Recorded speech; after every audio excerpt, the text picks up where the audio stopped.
In this module, we're going to be looking at Article 1 of the United States Constitution. Article 1. I'll have a few words to say about the preamble, and then also a few words to say about Articles 1, 2, and 3. Certainly, the structure of the Constitution is important, and the first three articles do similar things. And so they should be read and understood in their own right, of course, but also taken together. And certainly we want to take it all together. But Articles 1, 2, and 3, you should immediately know that Article 1 that we're about to cover today has to do with the legislative branch. I'll have a few things to say about that. But let's begin at the beginning. So the preamble is a sentence. Maybe you've memorized it. I think the most beautiful word in the entire Constitution is the first word, especially when understood in its appropriate historical context. We. Let's look at the subject and verb then. We do ordain and establish. We do ordain and establish. That's what's happening here. We, the people of the United States, do ordain and establish this Constitution for the United States of America. This is clearly more than a nod. Right? This is an explicit declaration of a popular government. Let's say something like this: popular sovereignty. That's important. It also gives some overarching purposes, and they're broad, right? Not very specific, but a little bit of historical connection, and that is why are we doing this? In order to form a more perfect union. This isn't the first bite of the apple. Now, this one stuck. Sorry to mix the metaphors there. This version is still with us today, but this wasn't our first attempt. Example, Articles of Confederation. Then the next two establish justice and ensure peace. Right? Those are important. It's what the government is for. If we look back to the Declaration of Independence, what is the government for? Well, at least those things. And then we want to be able to provide for a common defense to secure those things. And the next two promote the general welfare and secure the blessings of liberty. A little bit more platitude sounding. What does it mean, the general welfare? I think there's probably much written about this. What do you think they had in mind when they wrote that? What is the general welfare? How's it different from domestic tranquility? And then secure the blessings of liberty. I imagine, at least I make a suggestion, that when this was written and the first readers read it, or maybe they heard it being read, they probably had a very concrete idea about what the blessings of liberty were. And then we show up. That is, you and I show up in the preamble, because it says we want to secure the blessings of liberty to ourselves, but also our posterity, and we are literally posterity.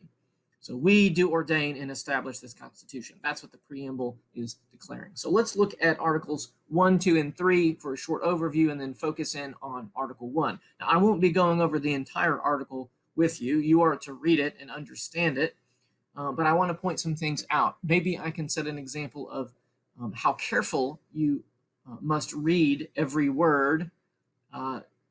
There has been much discussion about very short stretches of text. So I'll give you some examples of that. So Article 1, Article 2, and Article 3. Now I'll show you where I'm talking about here with Section 1 with Article 1, and that is right here. So Article 1, all legislative powers herein granted shall be vested in a Congress of the United States, which shall consist of a Senate and House of Representatives. If we scroll down to Article 2, Section 1, it will say something very similar. It says the executive power shall be vested in a President of the United States. In Article 3, Section 1, the judicial power of the United States shall be vested in one Supreme Court and in such inferior courts as the Congress may from time to time ordain and establish. So Article 1, Section 1, Congress. Article 2, Section 1, President.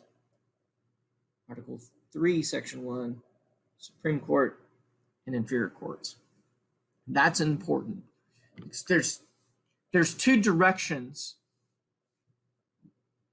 left and right, perhaps the horizontal, and then there's another direction, up and down. I realize that's two directions, but there's another way of looking at directions, up and down. So when we're talking about power and how it is divvied out, how it is divided out, we look to the structure of the Constitution, specifically Articles 1, 2, and 3, to see how power has been separated out horizontally among three branches of government. We will then move, or you will be reading about federalism, and we will see how power is divided among, in one sense, that is among the federal government and the states, but you could say power is divided between the national government and state governments, right?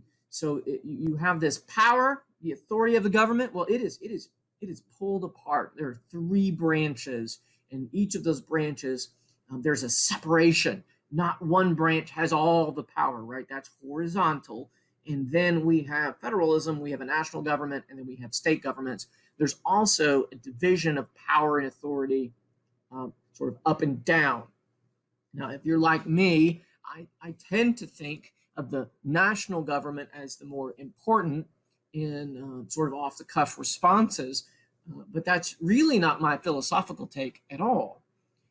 You will see that the Supreme Court of Texas has the final say above any federal court, including the United States Supreme Court. They have the final say on what Texas law is. Now, the Supreme Court of the United States has the final say on what the Constitution says.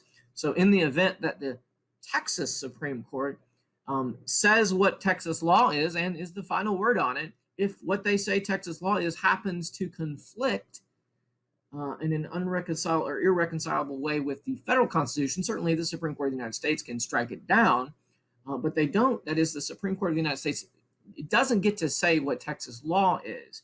It just gets to decide whether or not that Texas law is constitutional under the United States Constitution.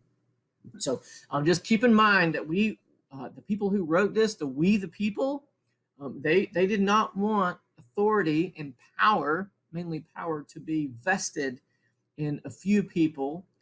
Not only that, they wanted in the internal parts of the government, they wanted it to be separated out. This is all very important.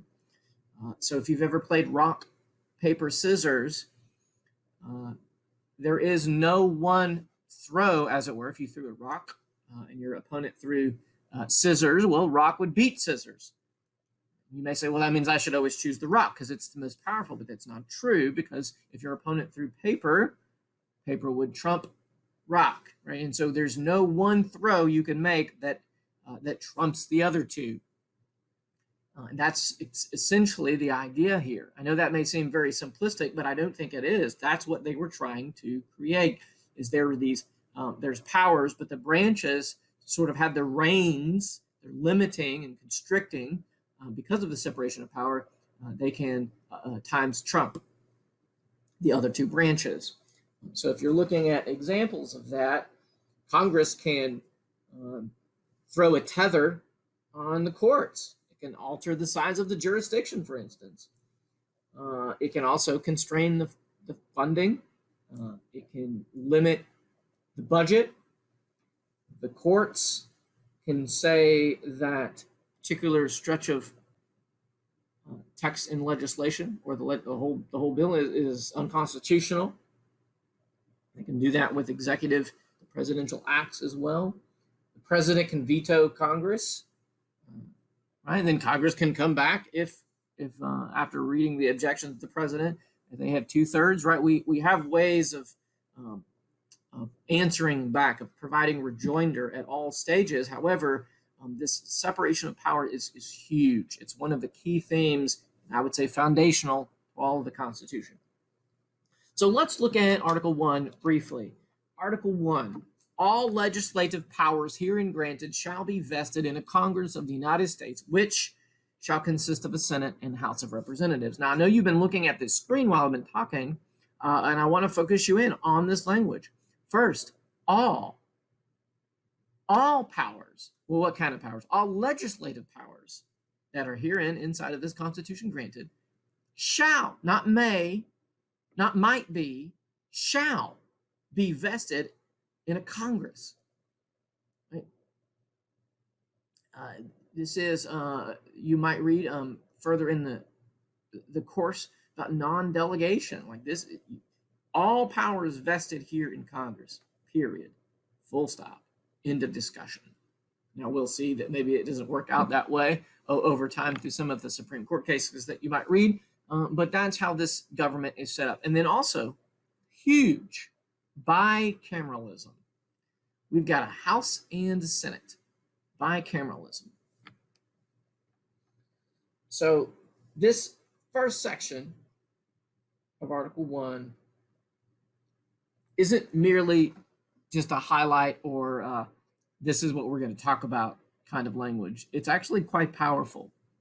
It will help you interpret everything else, not only in this article, but also the others. And also, this is important to know. It doesn't say all legislative powers shall be vested. It says all legislative powers herein granted. Not all legislative powers. It's really talking about only all, but only the legislative powers that are granted. Like this is a limitation itself on the federal government. Congress does have a broad authority. We will see lots of enumerated powers, which we need to talk about. Lots of enumerated powers, but they are, because of their enumeration, they're limited. So Congress only has powers that are listed, that is enumerated in the Constitution. State governments might have a little bit more broad grant of power, for instance. So just briefly, we look. I'm just going to give a short overview. So we're looking at Section 2 here. Basically describes the House of Representatives, the way that they are elected, their qualifications, etc., etc. Section 3, the Senate of the United States shall be composed of 2 senators. Right, this is a description of the Senate, the composition, its terms of office, also how elections are happen. Although, be mindful that the 17th Amendment actually changes this. I want you to read it and understand it first, and then look at the 17th Amendment because it did change. In the 17th Amendment is currently how we do things, but this is how they were elected originally. We go to Section 4. This is all very important in the transition period between President Trump and Vice President Biden, and as of the recording of this video, President-elect Biden. The transition is important, but there is much debate about the times, the places, and manner of holding elections for senators and representatives in the midst of the debate on the president, right? So there's still some senators that people are going to be voting on for runoffs at this time. So this is all very important. Certainly Section 5 here. Hopefully this is big enough on your screen. This is how each house judges the elections and qualifications of the members. It gets to determine its own rules, et cetera, et cetera. You're going to be reading through this, just trying to find some highlights. Section 6 here. Senators and representatives shall receive a compensation. They get paid. There is an amendment. It's the 27th Amendment that provides no law varying the compensation can take effect in the given session, right? You have to wait until the intervening election passes. So keep that in mind. And some interesting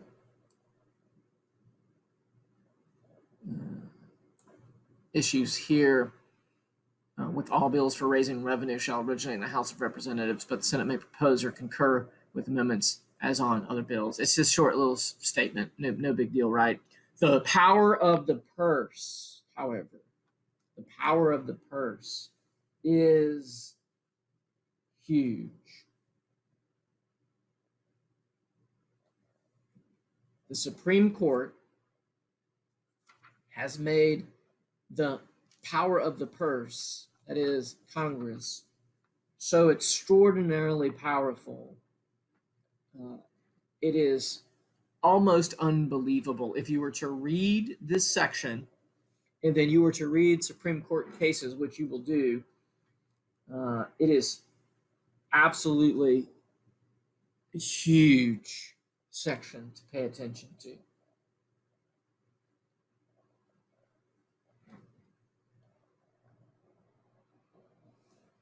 Now, as we continue through Section 8, power to lay and collect taxes as well, part of this purse power, you will go in from Section 8, you will start reading through, and you will see there are many various enumerated powers. This is what you can do, this is what you can do, this is what you can do, this is what you can do, this is what you can do, this is what you can do. And then finally, number 18, to make all laws which shall be necessary and proper to carry into execution the foregoing power. So this is the necessary and proper clause. Also huge. And when you take this necessary and proper clause and you add it to some of these other clauses in here, you get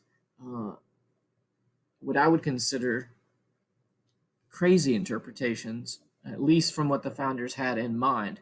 That's for you to decide as well. But just keep in mind that when you're reading through, it's not every individual sentence, it's a sentence in the context of the other sentences. So we continue through. We have Section 9 here. Then we've got continuation to Section 10. This is, I call Section 10 the title of nobility, the anti-title, right? Not only can the federal government not grant title of nobility, if you bump up here, you'll see that no title of nobility can be granted by, the federal government, neither by the state. And we have some additional issues. This is basically saying what no state shall do, what state shall do. And we'll get to federalism too. There's some key concepts here that differentiate between not only the separation of powers, but how when we look at federalism, we'll come back to some of this. But you're required for this week to read through Article 1, and I stress paying attention to the language, as we have in this short sentence a bicameral Congress. Right? It's just a short statement, and then we have this all powers language in the first little section. And section 1 is literally just a sentence. It's very, very powerful. It is foundational and creates a lens, if you want to think about it that way, to view and to interpret the rest. Section 2, it gets a little tedious. And then when you get through and start looking at the enumerated powers, starting after Section 8, you'll see these are very important. I would make an outline if I were you and have short statements about what Article 1 does. Creating yourself an outline will help you become more familiar with it, and it'll be a sort of a, not a cheat sheet, but it will help you immediately identify what areas the Supreme Court justices in their opinions and concurrences and dissents are talking about. It will help you out. You should spend some time reading over this. I know it will take a little while, but remember, it's like let me not to the marriage of true minds and impediments. You do have to pay attention and keep rereading and then organizing this in your mind in order to get a good grasp of the material. So again, my final statement here is keep in mind that the preamble, although it is merely a preamble, does a lot of work. It carries a lot of water. We, the people, do ordain and establish this Constitution. And it mentions us, right? We're the posterity. Certainly we want prosperity too, but we are the posterity.